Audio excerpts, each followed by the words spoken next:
The PPT is prepared by CH Nagesh, JL in MLT, GJC Chautuppal, Yadadri, Bhuvanagiri district. It is explained by Sirisha, Government Junior College, Gadwal, Jugulamba Gadwal district. So in our digestive system lesson, we mainly learn about the anatomy and physiology of digestive system as well as hepatobiliary system. That means we study about the structure and function of digestive system as well as hepatobiliary system. Hepatobiliary system means liver and gallbladder together is called as hepatobiliary system. In this lesson, we also learn about functions of abdomen and also supportive organs of digestive system. మనం ఈ జీర్ణ వ్యవస్థ పాఠ్యాంశంలో ముఖ్యంగా జీర్ణ వ్యవస్థ యొక్క నిర్మాణము మరియు విధులను మనం ముఖ్యంగా చదువుకుంటాం. అదేవిధంగా హిపాటోపిత్త వ్యవస్థ గురించి కూడా చదువుకుంటాం. హిపాటోపిత్త వ్యవస్థ అంటే కాలేయము మరియు పిత్తాశయం రెండింటినీ కలిపి హిపాటోపైత్య వ్యవస్థ అని అంటాం. వీటి యొక్క నిర్మాణము మరియు విధులను కూడా చదువుకుంటాం. అదేవిధంగా జీర్ణాశయానికి తోడ్పడేటువంటి వివిధ అవయవాలు ఏవి వాటి గురించి కూడా మనము ఈ పాఠ్యాంశంలో తెలుసుకుంటాం. So let us first see the introduction. First let us see the definition of digestion. Digestion, it is a process of conversion of complex molecules into simple molecules with the help of enzymes and then absorbed into the body. This whole process is called as digestion. Once again I repeat, digestion, it is a process of conversion of complex molecules into simple molecules with the help of enzymes and absorbed into the body. This process is called as digestion. So in the digestion process, mainly carbohydrates, proteins and fats, these are nothing but which we take with the food. So these are converted into simple molecules. That are carbohydrates are converted into monosaccharides, proteins are converted into amino acids and fats are converted into fatty acids. So here carbohydrates, proteins and fats, they are the complex molecules. Here simple molecules are monosaccharides, amino acids and fatty acids. So like this, the complex are converted into simple molecules. The digestive system mainly consists of gastrointestinal tract. In this gastrointestinal tract, different parts of digestive system are present. Okay, and also various glands are attached. You know that the glands mainly helps in the secretion of hormones and enzymes. We know that digestion takes place with the help of enzymes. So these glands, they release the enzymes. So with the digestive system, the glands are also attached. So the length of this gastrointestinal tract is 8 to 10 meters. It starts with the mouth, means the digestive system mainly the first part is it starts with the mouth and then ends with the anus. Last part is anus. పరిచయం చేసుకుందాం. ముందుగా జీర్ణక్రియ యొక్క నిర్వచనం చూద్దాం. జీర్ణక్రియ అంటే సంక్లిష్ట అణువులు సాధారణ అణువులుగా మారే ప్రక్రియ. ఎలా మారతాయి? ఎంజైమ్ల సహాయంతో మారతాయి మరియు శరీరంలోకి శోషణ చేసుకునేటువంటి పద్ధతిని జీర్ణక్రియ అంటాం. మళ్ళీ ఒకసారి చెప్పుకుందాం.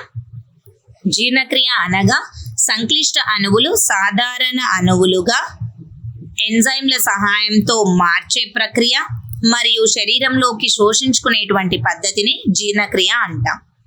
కార్బోహైడ్రేట్లు, ప్రోటీన్లు మరియు కొవ్వులు ఇవన్నీ మనం ఆహారంలో రూపంలో తీసుకునేటివి. ఇవన్నీ కూడా సంక్లిష్ట అణువులు.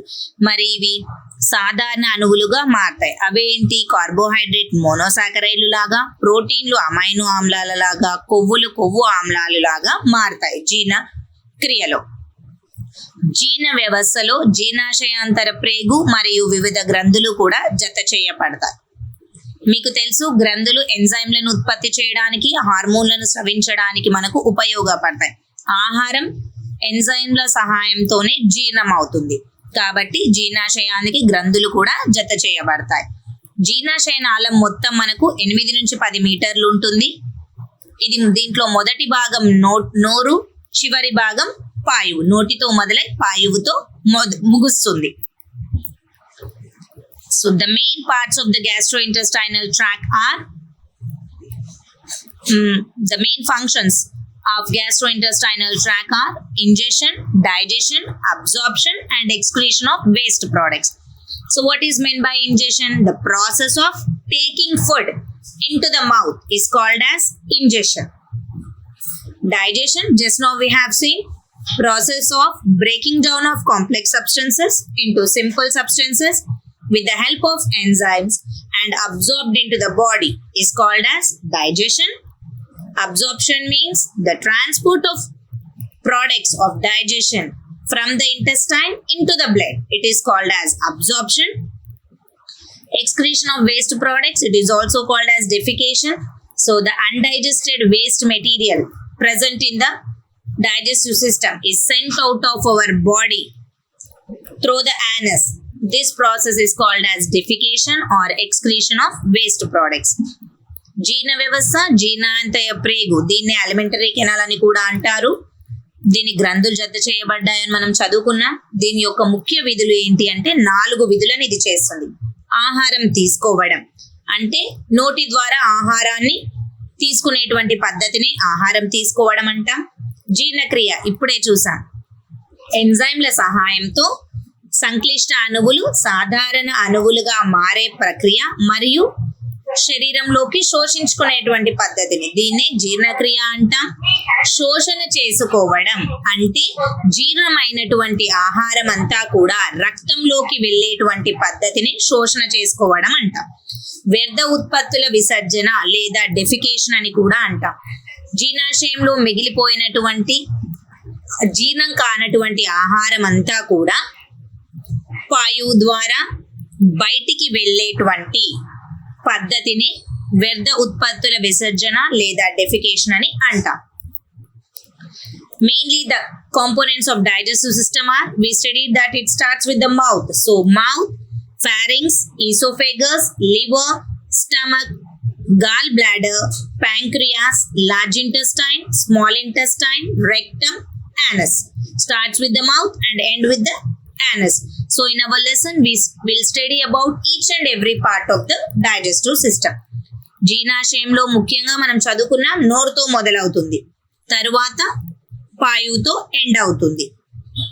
నోరు, గ్రసని, ఆహార వాహిక, కాలేయం, జీర్ణాశయం, పిత్తాశయం, క్లోమము, పెద్ద పేగు, చిన్న పేగు, పురీషనాళం, వాయువు. ఇలా మనకు ముఖ్యంగా 8 భాగాలు ఉన్నాయి. ప్రతి ఒక్క భాగం గురించి మన పాఠ్యాంశంలో చదువుకుందాం. So mainly the digestive system consists of 8 main parts. They are mouth, pharynx, esophagus, stomach, small intestine, large intestine, rectum and anus. So జీర్ణ వ్యవస్థలో ముఖ్యంగా 8 భాగాలు ఉన్నాయి. అది నోరు, గ్రసని, అన్నవాహిక, జీర్ణాశయం, చిన్న పేగు, పెద్ద పేగు, పురీషనాళం, వాయువు. ఇలా 8 భాగాలు ఉన్నాయి. ప్రతి ఒక్క భాగం గురించి కూడా మనం చదువుకుందాం. So along with the 8 main parts of digestive system, we also have other accessory organs. Accessory organs means supportive organs. Along with that 8 main parts, these are also some supportive which helps in the digestion process. So supportive organs are nothing but accessory organs. They are teeth, 3 pairs of salivary glands, liver, gallbladder and pancreas. We also study about these accessory organs in our lesson. జీర్ణ వ్యవస్థలో మనం 8 భాగాలు ఉన్నాయని చదువుకున్నాం. వాటికి తోడు వాటికి సహాయకారిగా ఉండేటువంటి ఇంకా కొన్ని భాగాల గురించి కూడా మనం మన పాఠ్యాంశంలో చదువుకుంటాం. అవే దంతాలు, 3 జతల లాలాజల గ్రంథులు, కాలేయం, పిత్తాశయం మరియు క్లోమం. So the parts of digestive system are mouth. First we start with the mouth. It is the upper expanded portion. It starts with the mouth. So it is the beginning of alimentary canal. The main parts of the mouth are tongue, teeth and salivary glands. These are the 3 main parts of the mouth. నోరు, ఇది ఎగువ విస్తరించినటువంటి భాగం. Alimentary canal యొక్క మొదటి భాగమే నోరు. నోరుతోనే జీర్ణ వ్యవస్థ మొదలవుతుంది. దీనిలో ముఖ్యంగా 3 నిర్మాణాలు ఉన్నాయి. అదే నాలుక, దంతాలు, లాలాజల గ్రంథులు.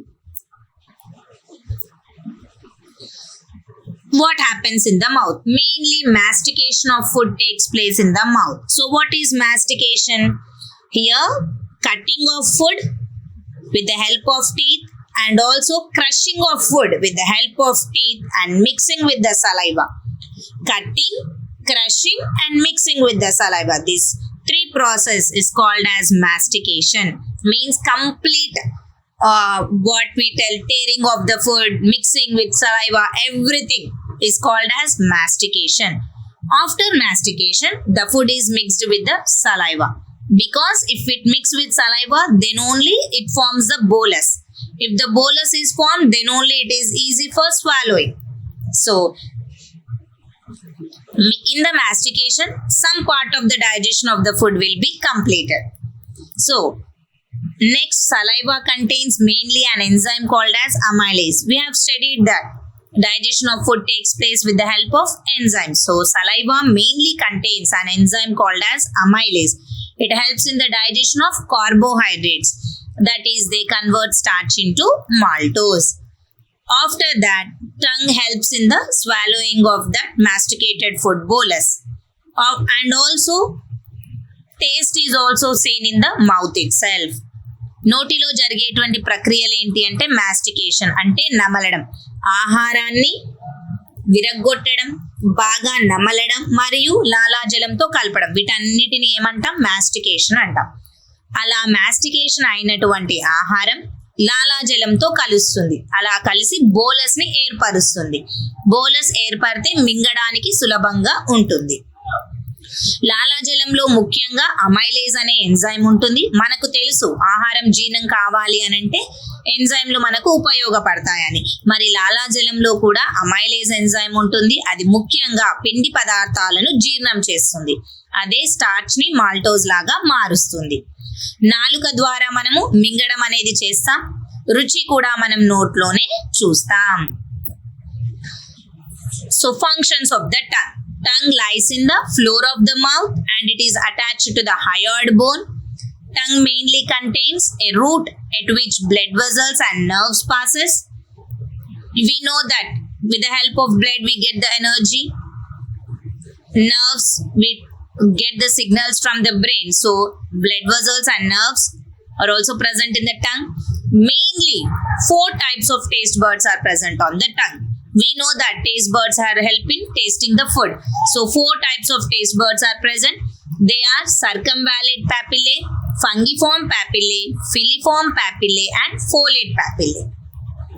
నాలుక నోటి భాగంలో ఉంటుంది మరియు ఇది హయాయిడ్ ఎముకతో జత చేయబడి ఉంటుంది. నాలుకలో కింది భాగాలు ఉంటాయి, రక్తనాళాలు మరియు నాడులు. నాడులు మనకు బ్రెయిన్ నుంచి సిగ్నల్ అందిస్తాయి, రక్తనాళాలు శక్తినిస్తాయి రక్తం తీసుకువచ్చి. అంతేకాకుండా ముఖ్యంగా ఎగువ ఉపరితలంపై రుచి మొగ్గలు ఉంటాయి. మనకు తెలుసు రుచి మొగ్గలు లేనిదే మనం ఆహారాన్ని రుచి చూడలేం. కాబట్టి రుచి మొగ్గలు ఉంటాయి. ముఖ్యంగా 4 రకాల రుచి మొగ్గలు ఉన్నాయి. అవే వృత్తాకార papillae, fungiform papillae, filiform papillae, foliate papillae. ఇలా 4 రకాల రుచి మొగ్గలు ఉన్నాయి. See, you can see the structure of tongue here. So the main functions of tongue are it helps in tasting of food. If you want to taste, why? Because 4 types of taste buds are present on the tongue itself. That's why tongue helps in tasting and assist in mastication. So for the proper digestion, our tongue helps. They help in moving the food here and there and helps in proper mastication. Swallowing. In order to swallow the bolus, we need the help of the tongue. And in order to talk, important one. In order to talk also, we need the help of the tongue. నాలుక ముఖ్యంగా 4 విధులను నిర్వర్తిస్తుంది. ఆహారాన్ని రుచి చూడడానికి, ఎందుకంటే నాలుక మీదనే మనకు రుచి మొగ్గలు ఉన్నాయి, 4 రుచి మొగ్గలు. కాబట్టి నాలుక లేనిది మనం రుచి చూడలేం. ఆహారం మాస్టికేషన్ లో అంటే నోట్లో ఆహారం జీర్ణం అవ్వడానికి నాలుక మనకు ఎంతగానో ఉపయోగపడుతుంది. ఆహారం మింగడానికి ఉపయోగపడుతుంది, ముఖ్యంగా మాట్లాడడానికి సహాయపడుతుంది. నాలుక లేనిది మనం మాట్లాడలేము. చూడండి కింద డయాగ్రామ్ లో చూడొచ్చు 4 జతల మనకు రుచి మొగ్గలు టేస్ట్ బర్డ్స్ ఉన్నాయి. Foliate papillae, filiform papillae, circumvallate papillae, fungiform papillae. ఒక్కొక్కటి చేదుని రుచి చూడడానికి, ఆమ్లత్వాన్ని రుచి చూడడానికి, ఉప్పదనాన్ని రుచి చూడడానికి, తీపిని రుచి చూడడానికి, ఇలా మనకు అన్ని రకాల రుచులను చూడడానికి మనకు రుచి మొగ్గలు అనేవి ఉపయోగపడతాయి. So taste buds helps in seeing all different types of taste, bitter, acid, salt and sugary. So next, coming to the teeth, you know that teeth mainly helps in the mastication process. Depending upon the age, the teeth comes in our mouth. So they are permanent teeth, they are 32. Temporary teeth, they are 20. When we are small, we do not get 32 teeth. When we grow, then only we get complete 32 teeth. So temporary teeth are 20. Each half of the upper and lower jaw contains 8 teeth. Means upside we have this side 8 teeth, that side 8 teeth. Total on the upper side we have 16 and the lower side we have 16. Total 32 teeth. Mainly teeth are of 4 types. That is 2 incisors, 1 canine, 2 premolars and 3 molars. దంతాలు మనకు ముఖ్యంగా mastication నమలడానికి మనకు ముఖ్యంగా ఉపయోగపడతాయి. అవి వయసును బట్టి ఉత్పన్నమవుతూ ఉంటాయి. ముఖ్యంగా 2 రకాలుగా వర్గీకరించవచ్చు దంతాలని. శాశ్వత దంతాలు 32, తాత్కాలిక దంతాలు 20. ఎగువ మరియు దిగువ దవడ యొక్క ప్రతి సగంలో మనకు 8 దంతాలు ఉంటాయి. మనకు మొత్తం దంతాలు 4 రకాలుగా ఉన్నాయి. 2 కుంతకాలు, 1 రదనికలు, 2 అగ్రచర్వనకాలు, 3 చర్వనకాలు. ఇలా 4 రకాల దంతాలు మనకు ఉంటాయి. మనకు దంత ఫార్ములా చాలా ముఖ్యమైనటువంటిది ఎగ్జామ్ కి కూడా. డెంటల్ ఫార్ములా ఏంటి అంటే 2123/2123. దీన్నే మనం డెంటల్ ఫార్ములా అని అంటాం. అంటే 2 ఇన్సీజర్లు, 1 కెనైన్, 2 ప్రీమోలార్స్, 3 మోలార్స్. ఇవి పైన కింద కూడా సేమ్ అలాగే. ఇన్సీజర్స్ 2, కెనైన్ 1, ప్రీమోలార్ 2, మోలార్ 3. 2123/2123. ఇది మన డెంటల్ ఫార్ములా.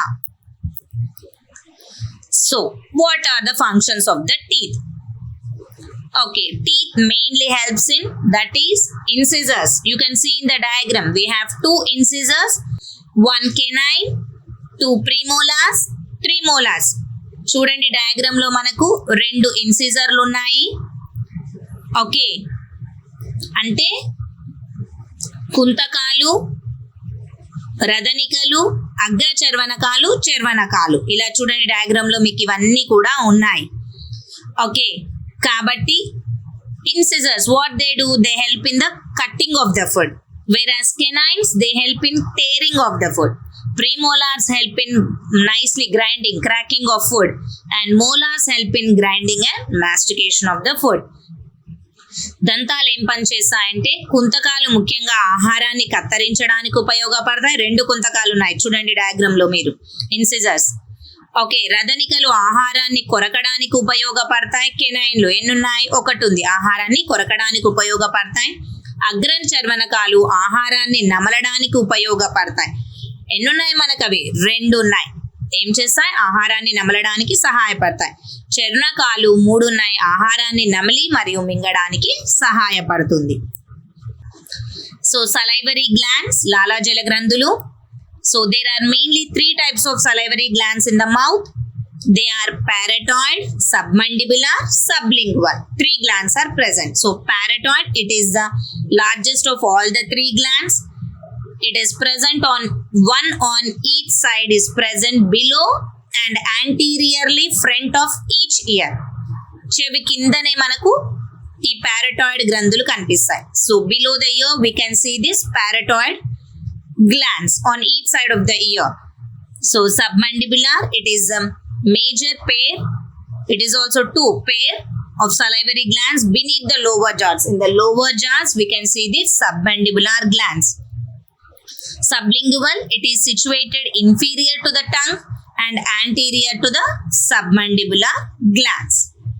సో లాలాజల గ్రంథులు ముఖ్యంగా 3 ఉన్నాయి.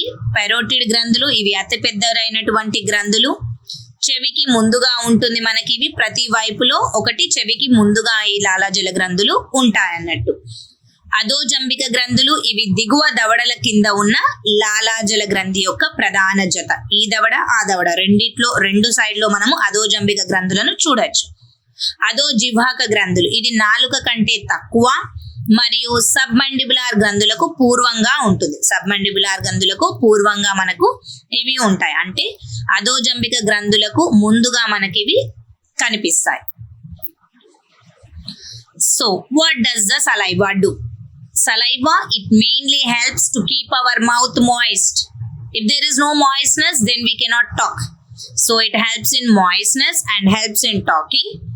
It helps in the lubrication and cleaning of mouth, means always helps to keep our mouth moist and also helps in cleaning of mouth, any dirt or any microorganisms. So it helps in cleaning. లాలజలం ముఖ్యంగా రెండు ముఖ్యమైన విధులను చేస్తుంది. నోటిని ఎప్పుడు తేమగా ఉంచుతుంది, మనం మాట్లాడడానికి ఉపయోగపడుతుంది. మరియు సరళత, నోటి శుభ్రతలో కూడా మనకిది సహాయపడుతుంది. మనం చెప్పుకున్న 3 గ్రంథులు ఉన్నాయని. చెవు కిందనే చూడొచ్చు పారాటాయిడ్ గ్లాండ్, దవడ దగ్గర చూడొచ్చు సబ్మండిబులార్ గ్లాండ్, దానికి ముందుగానే సబ్లింగువల్ గ్లాండ్ ఉంటుంది అని మనం చెప్పుకున్నాం. మన రెండవది, so first it starts with the mouth. We have studied all about the mouth. Now coming to the second one, that is the pharynx. Pharynx, it lies between the mouth and esophagus. In between these two, mouth and esophagus, we can see the pharynx. It is mainly divided into 3 types: nasopharynx, oropharynx, laryngopharynx. So naropharynx, it does not have any role in digestion. Okay, it does not involve in digestion process. Oropharynx, it is situated posterior to the oral cavity. Posterior side of the oral cavity, we can see the oropharynx. Laryngopharynx, in between this oropharynx, situated below the oropharynx and connected to the esophagus. So after this pharynx, we have the next part, esophagus, isn't it? So it is connected to the esophagus and it is below the oropharynx. గ్రసని, నోరు తర్వాత మనకు జీర్ణాశయంలో వచ్చేటువంటి రెండవ భాగం గ్రసని. గ్రసని నోరు మరియు అన్నవాహిక మధ్యలో మనకు గ్రసని కనిపిస్తుంది. ఇది 3 రకాలుగా విభజించబడింది: నాసాగ్రసని, ఆస్యగ్రసని, స్వరపేటిక గ్రసని. నాసాగ్రసని జీర్ణ వ్యవస్థలో మనకు ఉపయోగపడదు. ఆస్యగ్రసని నోటి కుహరం వెనుక భాగంలో ఉంటుంది. స్వరపేటిక గ్రసని ఇది హాస్యగ్రసని కింద ఉంటుంది. అదే విధంగా గ్రసని తర్వాత వచ్చేటువంటి ఆహార వాహిక ఉంటుంది కదా, దానికి అనుబంధంగా ఇది ఉంటుంది. So you can see the third one, esophagus. So it is the muscular tube connected with the muscles extended between pharynx and the stomach. Starts with the pharynx and end with the stomach. So it runs from the pharynx to the stomach. It is how much it is esophagus? Tube-like structure. It is a tube-like structure. So it is 25 centimeters long. Okay, it is lined tube. Muscles, it is lined with the muscles. It is a tube-like structure. They mainly perform the peristaltic movement. So what is peristaltic movement? It is a wave-like movement which helps the bolus to easily pass into the stomach. So the peristaltic movement takes place in the esophagus. ఆహార వాహిక ఇది గ్రసని మరియు జీర్ణాశయం మధ్య విస్తరించి ఉండేటువంటి కండరాల గొట్టం, కండరాలతో నిర్మించబడినటువంటి గొట్టం లాంటి ఆకారంలో కలిగి ఉంటుంది. ఇది గ్రసని నుండి జీర్ణాశయం వరకు కూడా ఉంటుంది. ముఖ్యంగా ఇది ఎంత పొడుగుంది? 25 సెంటీమీటర్ల పొడవు ఉంటుంది. శ్లేష్మ కండరాలచే కప్పబడి ఉంటుంది. ముఖ్యంగా ఇది చేసే పని ఏంటి అంటే పెరిస్టాల్టిక్ మూవ్మెంట్ చేస్తుంది. అంటే ఈ ఆహార వాహిక పెరిస్టాలిటిక్ మూవ్మెంట్ సహాయంతో, అంటే అలల మాదిరి లాంటి మూవ్మెంట్, కదలిక అంటాం, అలా నోటిలో తయారైనటువంటి బోలస్ ను జీర్ణాశయంలోకి అలల్లాంటి మాదిరి లాంటి పెరిస్టాలిటిక్ మూవ్మెంట్ ద్వారా ఆ బోలస్ ని ఆ జీర్ణాశయంలోకి పంపించేస్తుంది అన్నట్టు. So what are the functions of pharynx and esophagus? Bolus formed in the mouth passes into the stomach through pharynx and esophagus.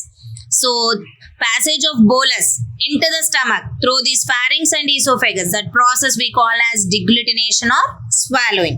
Okay, moving of the food from the mouth through pharynx and esophagus into the stomach, that process is called as degglutination or swallowing. గ్రసని ఆహార వాహిక ఒక విధులు ఏంటి అంటే మనకు తెలుసు, bolus నోటిలో ఏర్పడుతుంది. ఏర్పడినటువంటి బోలస్ ఈ గ్రసని మరియు అన్నవాహిక ద్వారా జీర్ణాశయంలోకి వెళ్తుంది అన్నట్టు. ఎలా? పెరిస్టాలిటిక్ చర్య ద్వారా. దీన్నే ఏమంటాం? ఇలా బోలస్ నోరు నుండి గ్రసని ఆహార వాహిక ద్వారా జీర్ణాశయంలోకి వెళ్ళేటువంటి పద్ధతిని డిగ్లుటినేషన్ లేదా మింగడం అంటాం. డయాగ్రామ్ లో చూడొచ్చు ఎలా వెళ్తుందో. So next one is stomach. So it is located on the left side of the abdominal cavity. Mainly stomach is divided into 4 parts: cardiac region, fundus region, body and pyloric region. Food empties into the small intestine at the pyloric region. At the pyloric region only the food from the stomach moves into the small intestine. జీర్ణాశయం దీనిలో ఇది ఉదర కుహరం యొక్క ఎడమ వైపున ఉంటుంది. 4 భాగాలు ఉన్నాయి ఇందులో: హృదయ ప్రాంతం, ఫండస్ ప్రాంతం, శరీరం, పైలోరిక్ ప్రాంతం. ఈ పైలోరిక్ ప్రాంతం ద్వారానే జీర్ణాశయంలో ఉన్నటువంటి ఆహారం చిన్న పేగులోకి వెళ్ళడం అనేది జరుగుతుంది. చూడండి డయాగ్రామ్ లో fundus reason, body, pyloric reason. So you can see all the parts, 4 parts of the stomach here. Cells in the stomach. Mainly 4 types of cells are present in the stomach. They are mucus cells. What they do is they secrete the mucus substance. They help protecting the epithelium. That means protecting the cells of the stomach. And from hydrochloric acid, you know that HCl is present in the stomach. From this HCl, the walls of the stomach are protected with the help of these mucus cells by secreting mucus. Parietal cells, they mainly secrete hydrochloric acid. HCl is present in our stomach, isn't it? That is secreted by parietal cells. What these HCl do? They release an enzyme called as pepsin, which helps in the digestion of proteins. And also this acid kills the microorganisms which is present in our food. Chief cells, they secrete pepsin. These cells are mainly present in the fundic region of the stomach. G cells, they secrete gastrin. This helps in the secretion of hydrochloric acid. ముఖ్యంగా 4 కణాలు ఉన్నాయి. శ్లేష్మ కణాలు మీకు తెలుసు, మన జీర్ణాశయంలో hydrochloric ఆమ్లం ఉంటుంది. ఈ ఆమ్లం నుంచి మన జీర్ణాశయాన్ని కాపాడేది ఎవరు? ఈ శ్లేష్మ కణాలు. ఎందుకంటే ఇవి ఎపిథీలియం పొరని కాపాడుతుంది శ్లేష్మాన్ని స్రవించి. పారెటిల్ కణాలు, ఇవి హైడ్రోక్లోరిక్ ఆమ్లాన్ని స్రవిస్తాయి. మనకు తెలుసు హైడ్రోక్లోరిక్ ఆమ్లం జీర్ణం అవ్వడానికి ఎంతగానో ఉపయోగపడుతుంది. అదే విధంగా మన ఆహారంలో ఉన్నటువంటి సూక్ష్మజీవులను కూడా చంపేస్తుంది.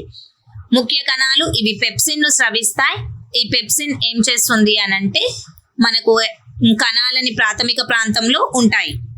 ఓకే, ఇవి మనకి ఎక్కడ ఉంటాయి? పెప్సిన్ ప్రాథమిక ప్రాంతం ఉంది కదా జీర్ణాశయంలో, ఆ ప్రాంతంలో మనకి కణాలు కనిపిస్తాయి. జీ కణాలు, ఇవి గ్యాస్ట్రిన్ ని స్రవిస్తాయి. ఇవి హైడ్రోక్లోరిక్ ఆమ్లం స్రవించడానికి ప్రేరేపిస్తుంది. జీర్ణాశయం యొక్క విధులు చూడండి. Functions of stomach. It mainly stores the food for temporary purpose. All the food we eat is stored in the stomach.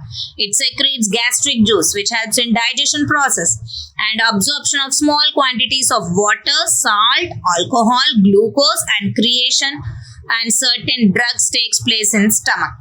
ఇవన్నీ కూడా కొద్ది మొత్తంలో శోషించుకుంటుంది. It absorbs. ఓకే, సో జీర్ణాశయం యొక్క విధులు చూడండి. ఆహారాన్ని తాత్కాలికంగా స్టోర్ చేసుకుంటుంది. గ్యాస్ట్రిక్ రసాన్ని స్రవిస్తుంది, అది జీర్ణం అవ్వడానికి ఉపయోగపడుతుంది కదా. చిన్న మొత్తంలో నీరు, ఉప్పు, ఆల్కహాల్, గ్లూకోజ్ మరియు ధృవీకరణ మందుల శోషణలో జీర్ణాశయం మనకు ఉపయోగపడుతుంది. చూడండి ఈ లెసన్ లో మనకు ఉండేటువంటి ప్రశ్నలు ఏంటి? Assessment. Okay, so mainly various parts of the digestive system with the diagram. Just you have to tell about different parts and you have to draw the diagram.